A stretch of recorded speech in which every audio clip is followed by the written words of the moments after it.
Hey, fall harvest is quickly approaching. Guys need to start figuring out what they're going to do with some of those extra bushels that they have unpriced and that they can't store on farm. So we're going to discuss commercial storage and some of the alternatives, that might be available to you. Keep in mind everything we're discussing is for education and example purposes. Make sure you guys, understand and know your own risk tolerance when we go through this information. But for us, we really have kind of three scenarios when it comes to fall delivery. You can just sell that grain off the combine and move on. You could sell and look at some sort of reownership strategy. Or, of course, you could pay commercial storage. One thing that we're pretty adamant about is avoiding DP or free DP contracts, as tempting as they might be. Now, when we look at sell and reownership, the first thing you're going to want to do, right, is deliver the cash grain. That's pretty obvious. From there, you're going to have to decide, do you want to buy a futures contract, or do you want to look at a call or a bulk call spread type of strategy? When we look at futures, there's a few components that go into that. You're going to have your initial margin, you're going to have your maintenance margin. From there, we recommend having a stop loss or how far you want to let that contract go against you before you get out. And we also want to have some upside profit targets as well and proper expectations. For example, if you buy $10 beans, we don't find that it's a very good expectation to try and hold those to 15. Rather, you're probably going to have, better experience if the market goes up 25 cents and you take a contract off. Maybe you go up another 50, you take another contract off. Something like that is probably going to set you up for a little bit more success. These futures contracts are very responsive. They are the market. They will move penny for penny, both for you and against you. Now, when we look at the call side of things, the main difference here is you're putting yourself into a fixed risk strategy via that premium that you pay up front for the option, plus your commissions and fees. We always like to compare that to commercial storage. I think for a lot of instances, if you're a farmer that wants to make good business and economic decisions, regardless of the market move, these call options can make a lot more sense compared to commercial storage, not only from a risk management standpoint, but from a cash flow standpoint as well. Now, the thing about calls compared to futures is that most of the calls that guys are buying are not going to move penny for penny compared to a futures contract or compared to the market. Now, when we look at commercial storage, we're going to use soybeans for our example. We've talked to some elevators and got some quotes out there, but you're looking at around 25 cents to store until December 1 and then 5 cents a month after that. So if we want to hold these out until March, you're looking at about a 40-cent cost on commercial storage. And that's not even factoring in the interest on your money, which we know is somewhere between 7, 8, 9%, depending obviously on your own situation. If you're selling $10 cash beans, okay, on 5,000 bushel contract, that's $50,000 in revenue. Let's just keep that in mind.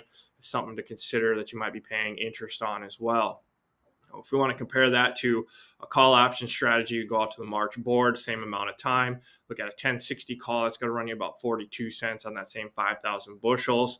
And you're putting yourself in a fixed risk position to that premium paid, plus your commissions and fees. When you're paying commercial storage outright, you have no price floor set. It's going to be up to you to figure out how much you want to let that market go against you before you make a sales decision. Call options, you got that risk fixed right there. When we look at the initial costs in dollars, remember we have $50,000 worth of beans sitting in the bin paying commercial storage, or we could price those beans out, pay off some debt, generate some cash flow, and maintain a long position for about $2,100, which to me shows significant value difference if you want to continue to stay long this market. When we go over to the DP side of things, like we said, we like to avoid that. Most instances, the elevator is going to get title to your grain. They get to put this on your books. They know how much grain that they have secured. Therefore, they're not going to have much incentive either to help with basis to bring some more grain in. If you have a flat market or something that takes out the carry of the market, you can go through that free DP period and watch the market do absolutely nothing, or it can grind lower, similar to the commercial storage scenario. It's going to be up to you to determine how far you want to let the market go down before you make a sales decision.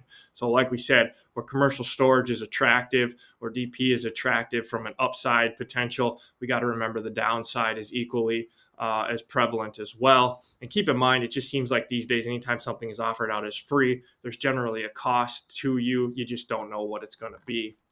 And after that DP period, you're going to have some storage costs as well.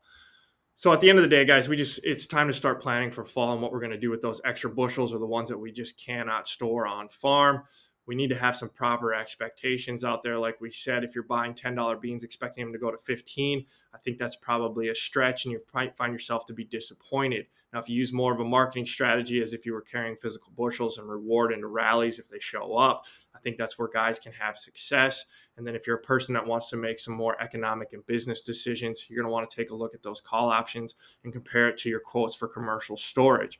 At the end of the day, it always comes down to what you can live with and what you're comfortable with and what you can understand. One thing we do want to point out is you obviously don't have to re-own the entire crop either. I think for a lot of guys, just being on board for part of the move puts their mind at ease. So if you re-own 25 or 50%, at the same time, if the market goes against you, you're not going to feel as bad as if you re-owned all of it and had the market go down, taking perhaps maybe a bad sale and making it worse. Look, guys, if you got any questions, feel free to give us a call. We're more than happy to help. As always, like the video, subscribe to the channel. We always enjoy bringing this content to you.